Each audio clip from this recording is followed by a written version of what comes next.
অবস্থা তো খুব খারাপ, খুব খারাপ। যে কোনো সময় রক্তক্ষয়ী সংগ্রাম হবে। না, এই যে মামলা যেটা ওই যে ইন্টারন্যাশনাল ট্রাইব্যুনালে মামলা যেটা হয়েছে, আপনার দেশের সেনাবাহিনী আছে, আপনাদের দেশের সেনাবাহিনীর মামলা কি বাইরে সিভিল কোর্টে হয়? আর আমার দেশের সেনাবাহিনী যাকে আমি ফোন করছি, হ্যাঁ, রিটায়ার্ড জেনারেল থেকে এখন সার্ভিং লেফটেন্যান্ট জেনারেল পর্যন্ত সবাই হা হা করে হাসছে।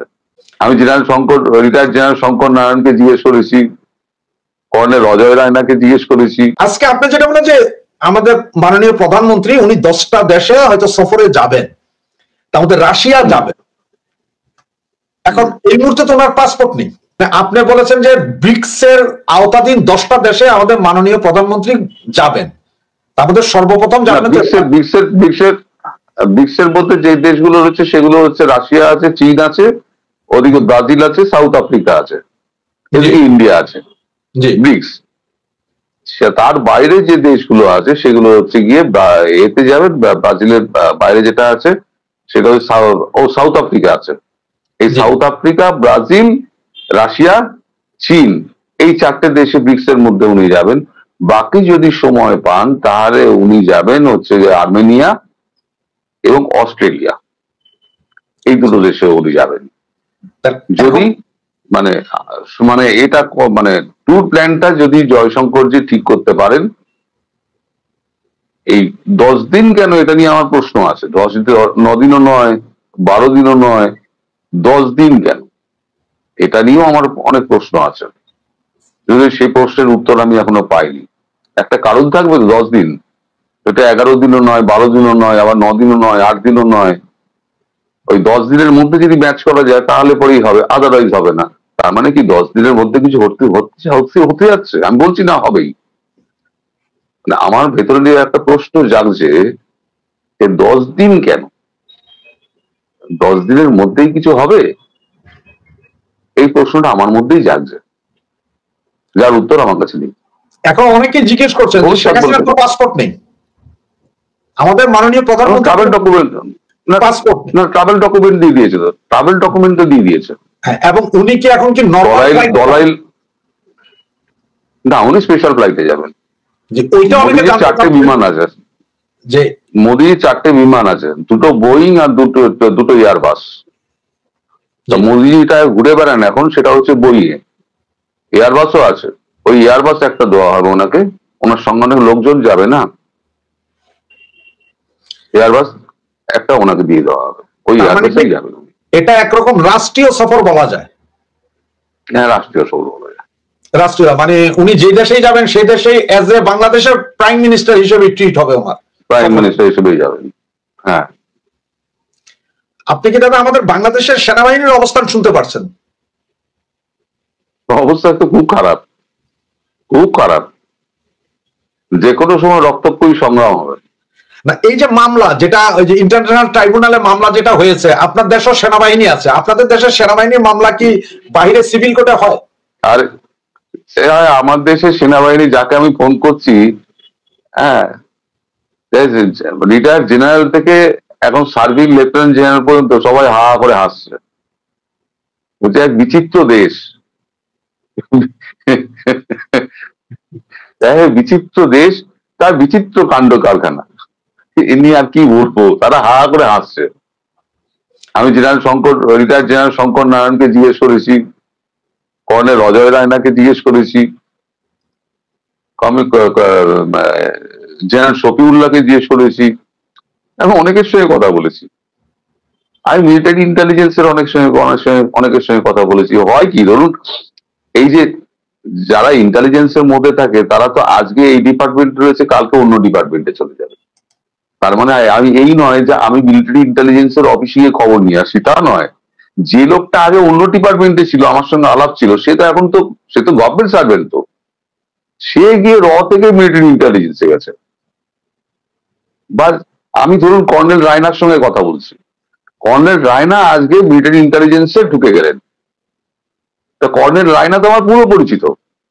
এখন যেমন কর্নেল রায়নাকে আমি ফোন করে জিজ্ঞেস করি, রায়না সাহেব এখন কি হলো বলুন আমাকে। ভারত পাকিস্তান নিয়ে যখন জিজ্ঞেস করি, বাংলাদেশ নিয়েও জিজ্ঞেস করি, সে সমস্ত প্রশ্ন ওদের কাছেও জিজ্ঞেস করি, তখন ওদের জানা থাকলে ওরা আমায় বলে দেয়।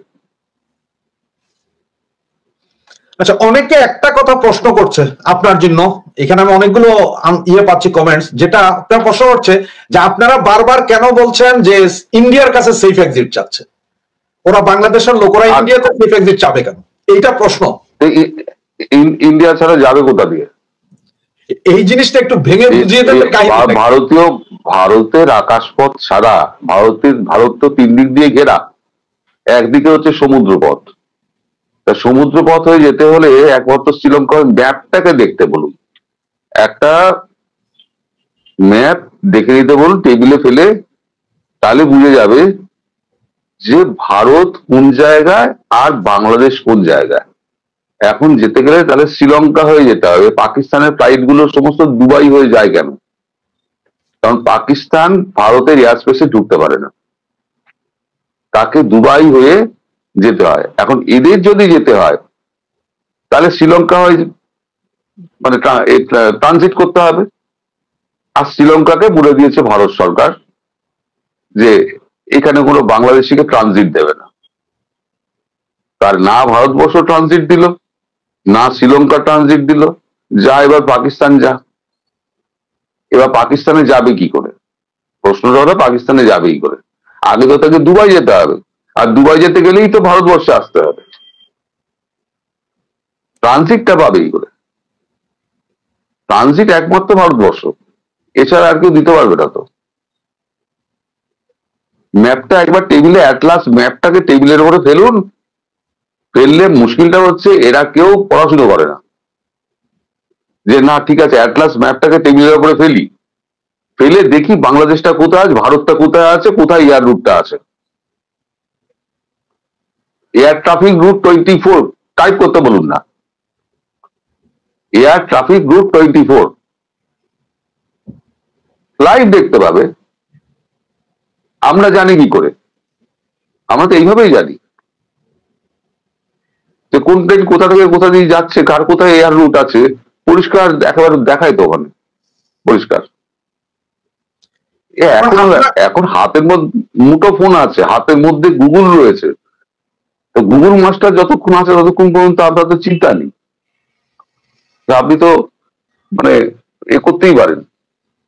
এখন দাদা, আমাদের বাংলাদেশ থেকে এক বিশিষ্ট নেতা আমেরিকায় গিয়ে বলেছেন যে 50 লক্ষ কর্মী বাহিনী আছে, 25 লক্ষ আছে যে আপনার কি বলে 50 লক্ষ ভোটার আছে জামাতে। না ছেড়ে দিন না, ভারতকে ছেড়ে দিন। দাদা আপনারা ভীত কিনা এই 50 লক্ষ জন ঢুকে, আপনারা ভীত কিনা? আমরা ভীষণ ভীত, আতঙ্কিত, আমরা শিহরিত, আমরা তো কাঁপছি ভয়ে। আর উনি স্টেজ থেকে নেমে বলছেন, ভিডিও আমি দেখেছি, একটু বেশি বলে ফেলতেই তো রীতিমতো হাস্যকর। দাদা দেখেন 50 লক্ষ যদি ঢুকে যায়, দাদা আপনার বাড়ি কলকাতায়, বাংলাদেশ থেকে কলকাতার বর্ডার একদম কাছে, আপনার বাড়িঘর সব চলে যাবে দাদা, সব চলে যাবে, সব চলে যাবে। আমার তো কেউ থাকবে না, আমার তো মাত্র কলকাতা থেকে ধর্মতলা থেকে আমার 12 কিলোমিটার দূরত্ব আমার বাড়ি। তাহলে তো আপনি খুবই ভীত। খুবই ভীত, আমি ভীষণভাবে ভীত। আর আমার এখান থেকে বনগাঁ বর্ডার হচ্ছে কি আপনার কত 84 কিলোমিটার, মানে বেনাপোল পেট্রাপোল যেটা 84 কিলোমিটার। 84 কিলোমিটার দৌড়ে চলে আসবে হই হই করতে করতে। আমার বাড়ি তো ভাঙচুর করে একেবারে 32 নাম্বার করে দিয়ে চলে যাবে, আমি কোথায় যাবো? আমি ওই জন্য ভীষণ শঙ্কিত এবং ভীষণ ভীত। আর এই যে আপনাদের ডিজিএফআই করে আপনাকে ফোন করেছে না, এই আমার নাম নিয়েছে, তাতে আমি যে কি ভয় পেয়েছি, আমি তো হয়েছে আর আমি ভিডিও করবো না। কিন্তু কালকে আমি বোমা একটা ফাটাবো, আগামীকাল একটা বোমা ফাটাবো, তারপর ভেবে দেখবো যে ডিজিএফআই বলছে আমি তাহলে ভয় পেয়েছি কিনা। বোমাটাকে ফাটিয়ে দিই, তারপরে তো ভয় পাবো আর কি। এখন ভয় পেয়েছি, কিন্তু বোমাটাকে ফাটি, মরতেই যখন হবে তখন মেরে মরি, তো বোমাটা মেরে দিই।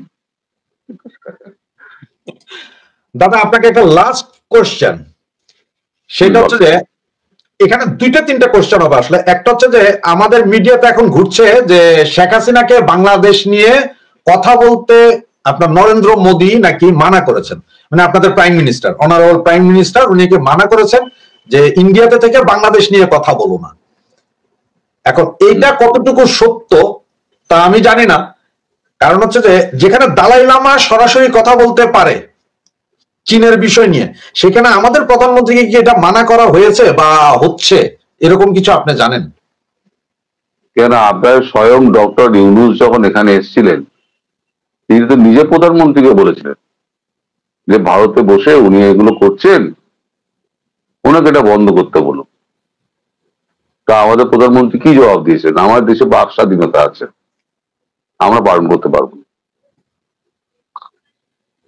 তা তিনি দেশের নাগরিক নন, শেখ হাসিনা দেশের নাগরিক নন, তার বাক স্বাধীনতা আটকাচ্ছে না।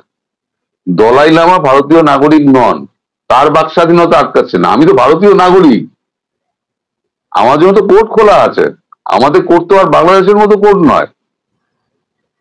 এখানে পুলিশ ভুল কাজ করলে পুলিশকে পেদিয়ে খাল খিচে দেয়। এখন তাহলে আমাদের প্রধানমন্ত্রী শেখ হাসিনাকে আসলে মানা করা হয়নি এইসব বিষয়ে কোনো কথায়? না না না না না, সব গুজব। আমায় গুজববাজ বলে, নিজে গুজব রটায়। উনি এই যে বলছেন, ভিডিওতে বলছেন এগুলো, উনি তো অডিও তো, উনি তো ইন্ডিয়া তো ওনাকে ছাড়পত্র দিয়ে দিয়েছে, আপনি ভিডিও বার্তাও দিতে পারেন। উনি বলেছেন না, আমি দেশে গিয়ে সরাসরি আমি জনতার সঙ্গে কথা বলবো, আমি ভিডিও মাধ্যমে কথা বলবো না। ওটা ওনার ইচ্ছা। ভারত সরকার তো গ্রিন সিগন্যাল দিয়ে দিয়েছে। আর যে ভারত সরকার এত বড় অ্যারেঞ্জমেন্ট করতে পারে সারা পৃথিবীর সঙ্গে পাঙ্গা নিয়ে, তুই করবি, দেখ তোর বাপের বেটা এখানে বসে আছে। আমি বলেছিলাম না বহুদিন আগে যে ভারতের থেকে বড় গুন্ডা এই দক্ষিণ পূর্ব এশিয়াতে নেই, এত বড় গুন্ডা। ট্রাম্পকে বেড়ে শায়েস্তা করে দিল, তো কোথায় বাংলাদেশ, কোথায় ইউনূস? আচ্ছা দাদা, এই যে শেখ হাসিনা আপনাদের কাছে নাকি দেশটা পুরো বিক্রি করে দিয়ে গেছে, আপনি আমাদের পুরো দেশটাকে কিনে ফেলেছেন, এই বিষয়ে আসলে আপনি কি বলবেন? আমাদের তো একটা গরিব দেশের সাথে আপনি তুলনা করলেন। এই যে খুব অন্যায় কাজ হয়েছে। এই অন্যায় যে কাজগুলো হয়েছে সেগুলো 15 মাস ধরে গদিতে বসে রইলেন, এই সংস্কার করে এই একটা ফাইল বের করতে পারলেন না। ও যে ইন্ডিয়া একটা করে চাবি লাগাচ্ছে আর কান্নার রোল ছুটে যাচ্ছে। এই যে 26শে ফেব্রুয়ারিতে জল চুক্তি আছে, যদি শেখ হাসিনা না ফেরেন তাহলে তো বাংলাদেশ জলও পাবে না, যেটা পাকিস্তানে হয়েছে। ইন্ডাস ওয়াটার টিটি বন্ধ করে দিয়েছে, এই যে ট্রান্সশিপমেন্ট বন্ধ করে দিয়েছে, হাহাকার পড়ে গেছে। শেখ হাসিনা কি কি নিয়েছিলেন? এই যে লোকে আমায় বলে এখনো তো চাল পাঠিয়ে যাচ্ছেন, ডাল পাঠিয়ে যাচ্ছেন, আরে এগুলো সব শেখ হাসিনার আমলে সেই সমস্ত করা এগ্রিমেন্ট। সেই এগ্রিমেন্টের এখনো পর্যন্ত এদের ডলার সংকটের জন্য এরা ডলার দিতে পারছে না। আর ব্যবসায়ীরা যতক্ষণ না টাকা পাচ্ছে ততক্ষণ যে এক্সপোর্টার সে তো টাকা মাল দেবে না। যেরাম ডলার তারা জোগাড় করছে আপনাদের দেশের ইম্পোর্টাররা, সেরাম ডলার আমাদের এখানে পাঠাচ্ছে, সেই অনুযায়ী মালগুলো গিয়ে আপনাদের ওখানে ঢুকছে, মনে করছে এখনো মাল যাচ্ছে, আসলে মাল যাচ্ছে না। কিছুদিন আগে আপনাদের এক উপদেষ্টা বললেন না, খাদ্য উপদেষ্টা, যে আমাদের চাল দেবে না বলেছে। চাল দেবে না 3 মাস আগে বলেছে। তখনও পর্যন্ত শেখ হাসিনা রেখে যাওয়া চালগুলো বিলোচ্ছিলেন। চাল দেবেন না, এখন সেই স্টক ফুরিয়ে গেছে। এটা কি আপনাদের কাছে স্টক ফুরিয়ে গেছে এই জন্য? কেন না না, আমারও গরিব দেশ, আমরা নিজেরা খেতে পারি না, কোন লোকই খাওয়াবো। আচ্ছা, এই জন্যই বন্ধ করছেন? আমাদের 140 কোটি দেশ, হ্যাঁ 140 কোটির দেশ, আমরা নিজেরা খেতে পাই না, অন্য দেশকে খাওয়াবো কি করে? এটা অবশ্য যুক্তি আছে, কারণ এখন অনেকে এই যে এখানেও প্রশ্ন করে 18 কোটি লোককে আমি খাওয়াতে যাবো কেন, আমার 140 কোটি লোককে বাদ দিয়ে? না, এইখানে অনেকে প্রশ্ন করছে যে আপনারা এখনো কেন খাদ্য সরবরাহ করছেন, কেন বন্ধ করছেন না? আমার কথা হচ্ছে যে এখন হয়তো আমাদের পার্শ্ববর্তী রাষ্ট্র অনেক দয়ালু বিধায় আমাদেরকে এখনো বাঁচিয়ে রেখেছে। কারণ না না, এখন তো বন্ধ আছে, এখন তো বন্ধ আছে, যেটা আমি বললাম, এখন তো বন্ধই আছে। তো ওই যেরাম ডলার পাচ্ছে এরা ডলার সংকটের জন্য, ডলার যেরাম পাচ্ছে সেরাম ডলার অনুযায়ী এরা এখানে পাঠাচ্ছে। তখন যারা এক্সপোর্টার আছে আমাদের ইন্ডিয়ান এক্সপোর্টার, সে তখন মালটা পাঠিয়ে দিচ্ছে, 2-4 লরি করে মাল যাচ্ছে। ওইটাই মনে হচ্ছে যেন ইন্ডিয়া মাল পাঠাচ্ছে। আসলে ইন্ডিয়া মাল পাঠাচ্ছে না, ইন্ডিয়া মাল পাঠানো বন্ধ করে দিয়েছে, নতুন করে কোনো এগ্রিমেন্ট হয়নি।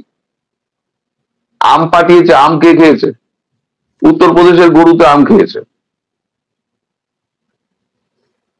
কেন এবার আম খেয়েছে, ইলিশ ইলিশ ইলিশ বা 1200 টন দিল। তারপরে তো আপনাদের ফরিদা আক্তার নাকি আছেন, আপনাদের মৎস্য উপদেষ্টা আছেন, তিনি বললেন না না আমাদের এখানে দাম বেরিয়ে যাবে, তাই আমরা দিতে পারবো না। পরে তো উইথড্র করলেন উনি, কারণ ভারতীয় ইম্পোর্টাররা বলে দিয়েছে যে আমরা নেবো না। আচ্ছা দাদা, আপনারা কি ইলিশ না খেলে কি আপনাদের চলবে না? না, ইলিশ তো আমাদের এখানে হয়, গঙ্গার ইলিশ। না আপনি উৎস দেখুন, হিমালয়। আরে সারা সারা বছর কি ইলিশ পাওয়া যায়? ইলিশ পাওয়া যায় না। তা আমরা কি দিয়ে কি খেয়ে থাকি? আমরা ছোট মাছ খেয়ে থাকি, আমরা রুই কাতলা খেয়ে থাকি, আমরা শাকসবজি খেয়ে থাকি। ভারতবর্ষের বেশিরভাগ মানুষ হচ্ছে আপনার মানে ঘাস ফুস খানেওয়ালা আদমি, মানে ওই তৃণভোজী আর কি, নিরামিষাশী। হ্যাঁ, নিরামিষ। আর কিছু সংখ্যক আমার মতো মানুষ আছে মাছ ছাড়া আমাদের চলে না। ফলে বা একদিন দুদিন অন্তর অন্তর আমি ব্যাগ ঝুলিয়ে বাজারে যাই, আর মাছের কানকো তুলে কানকো না হলে পরে মাছ কিনবো না। এটা আমার রোগ আছে একটা। বলি এ তো ইলিশ না পেলে আমরা, হ্যাঁ বাংলাদেশি ইলিশ নিশ্চয়ই স্বাদের অনেক বেশি স্বাদ, আমাদের গঙ্গার ইলিশে অত স্বাদ নেই। শোনা যাচ্ছে আমাকে? জি জি জি, আমাদের গঙ্গার ইলিশে অত স্বাদ নেই। কিন্তু যে দেশ ভারত বিদ্বেষী কথাবার্তা বলে, আমাদের পেছনে চাকু সানাচ্ছে, তারা ইলিশ মাছ পাঠাবে আর আমরা এখানে বসে সেই ইলিশ মাছ খাবো, সেরকম বাঙালি আমরা না। আমরা দেশপ্রেমিক বাঙালি, আমরা ভারতবর্ষকে ভালোবাসি। আমরা নিজেদের মধ্যে মারামারি কাটাকাটি সবকিছু করতে পারি, কিন্তু ভারতবর্ষে যখন বিপদ আসবে তখন দেখবেন আমাদের যে এই যে 564টা দল আছে সব দেখবেন এক কাট্টা হয়ে গেছে। শেখ হাসিনা ইস্যুতে কি হলো? শেখ হাসিনা ইস্যুতে যে চরম বিরোধী ছিল আওয়াজের দিন, লালু প্রসাদ যাদব, অখিলেশ যাদব, যারা কট্টর বিরোধী যারা, তারাও তো সহমত প্রকাশ করেছিলেন যে শেখ হাসিনা এখানেই থাকবেন। উনি এলেন, সোনিয়া গান্ধী দেখা করলেন, প্রিয়াঙ্কা আর রাহুল তো মাঝে মাঝেই গিয়ে দেখা করে আসেন, মাঝে মাঝেই যান, শরীর স্বাস্থ্যের খবরটাও নিয়ে আসেন।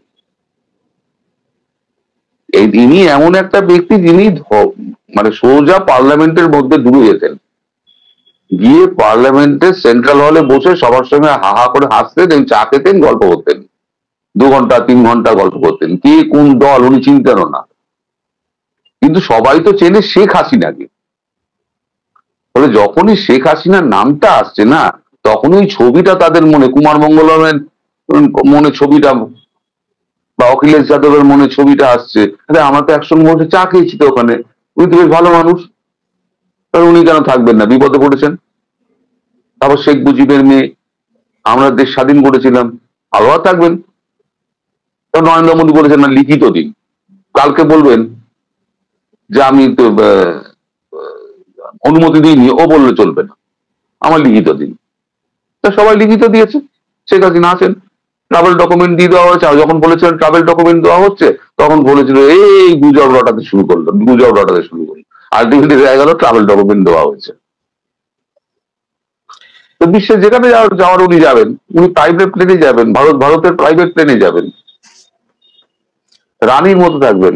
যে জীবনযাপন উনি করে এসছেন সেই জীবনযাপনই উনি এখানে করছেন, ওনার কোনো অসুবিধা নেই। তো দাদা, এখন আমাদের বাংলাদেশের আপামর জনসাধারণ এবং আওয়ামী লীগের বা আওয়ামী পরিবারের যারা আছে, তাদের উদ্দেশ্যে কি আপনি কোনো কিছু বলবেন কিনা? যে দাদা সবাই শান্ত থাকুন, ঝড়ঝঞ্ঝা যা কাটার মোটামুটি কেটে গেছে। এখন ওই যে বলেছিলাম না, দিনের আলো ফুটবে, অন্ধকারের স্থায়িত্ব খুব কম, রাতের স্থায়িত্ব খুব কম।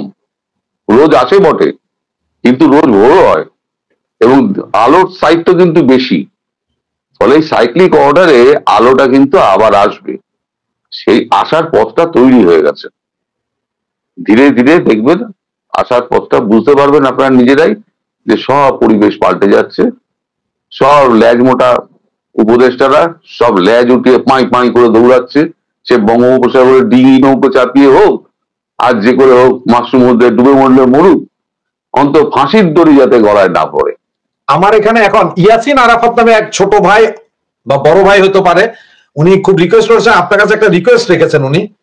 উনি লিখেছেন যে, বড় ভাই, দাদার কাছে আমার একটা প্রশ্ন, বাংলাদেশ বিমানের জন্য ভারতের আকাশপথ বন্ধ হবে আর কতদিন সময় লাগবে?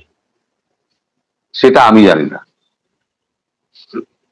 সেটা আমি বলতে পারবো না। সেটা আসলে আমিও জানি এই ঘটনা, সেটা সেই এটা কিরকম হয় জানেন, এগুলো হচ্ছে গভর্নমেন্টের সব থেকে গোপন সিদ্ধান্ত। যেদিকে ভারত পাকিস্তানকে মারলো, তার গত 1 মাস ধরে আমি বলে যাচ্ছি ভারত পাকিস্তানকে এমন মারবে কোমর ভেঙে দেবে। লোকে বলতো গুজব ছড়াচ্ছে, সাহসী নেই পাকিস্তানকে মারার। আলটিমেটলি যেদিনকে আমি রাত্রিবেলা বসে আমি ভিডিও করলাম, সেদিনকে আমার কার সঙ্গে লাইভ চলছিল, তো আমি নিজেও জানি না যে ভারত মেরে দিয়েছে। পরে তাড়াতাড়ি লাইভ টাইভ গুটিয়ে নিয়ে আমি বসে বললাম যে খবর টবর নিতে, বলে নিজেই জানতে পারি না এই কখন টুপটাপ বৃষ্টির মতো, শিলা বৃষ্টির মতো আপনার দেশে কখন ওই ড্রোন গুলো পড়বে, সে করে জানবো আমি? তো পড়বে তো নিশ্চয়ই। সিডিএস যখন আজকে মিট করছেন, তখন তো পড়বে না, কথা হতে পারে না। আর যদি এখন এই সবকটা পালিটালি যায়, সেটা আলাদা কথা, তখন তো পরিস্থিতি চেঞ্জ হয়ে যাবে। আর সব থেকে মুশকিল কি জানেন, এই যে আমাদের জেনারেলরা বলেন, হাসতে হাসতে গল্প করতে করতে বলেন, ভাই পাকিস্তানে তো তবু কিছু ছিল, কিছু ইনস্টলেশন ছিল যেগুলো আমরা মারতে পেরেছি। বাংলাদেশে কি ইনস্টলেশন আছে? পদ্মা ব্রিজ ভাঙবো? ভাঙতে পারবো না। আমি মেট্রো রেল ভাঙবো? ভাঙতে পারবো না।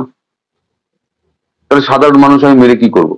আমি 10টা ক্যান্টনমেন্টে মেরে আমি 20 লাখ কি 20,000 সৈন্য কি 30,000 সৈন্য মেরে দিলাম, তাহলে লাভটা কি হলো আমার? জিহাদি গুলো তো রয়ে গেল।